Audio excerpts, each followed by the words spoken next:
some of the people that are listening, because if they've been listening to my show, they've heard the concept of Seven Mountains Mandate or Dominion theology. Where does that concept come from? Because obviously Charlie Kirk didn't originate the Seven Mountains Mandate. He's picked it up, as you say, and adopted the model for Yeah. Turning Point USA, Turning Point Faith, and all that. Where does this idea come from? How far back does it actually go?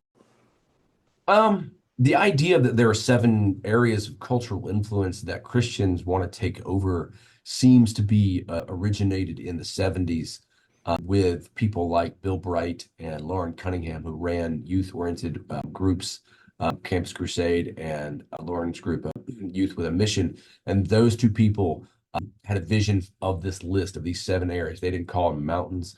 They just called them areas of influence. And during the 70s, the mid 70s, they met in 1975, had this list. Now, around that time, there was other people doing similar things. One of the, also fathers of American Christian dominionism, Peter Wagner, started around the late 70s doing the same thing, talking about culture war and talking about being a person or having Christians take over institutions and not just interested in individual evangelism. So around the 70s, mid 70s, late 70s, that happened. Of course, Wagner started the charismatic part of that, the new apostolic Reformation. And as you mentioned before, R.J. Rushdoony is more of the Reformed, we'll call him that, part of the Yeah. thing. And he's been around since the 60s.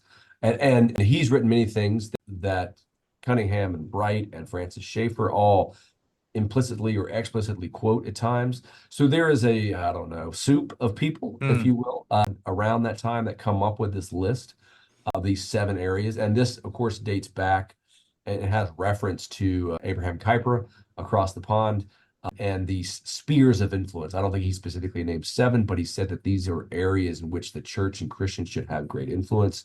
And he would use the word influence, whereas perhaps Bill Bright and Loren Cunningham and Peter Wagner would use the word dominion. So as these ideas have grown and come across people, they've, if you will, strengthened their call to divine impact so that we now have a mandate and not just a list of seven areas. Of course, the final person I want to mention is Lance Wallnau. He met Loren Cunningham in 2000 and heard about this list or this vision, and then met Peter Wagner. And from there, it took a couple of years, but the metaphor of the mountains took hold. And by the time that Peter Wagner died in 2016, it was clear that this was the metaphor and this was the list.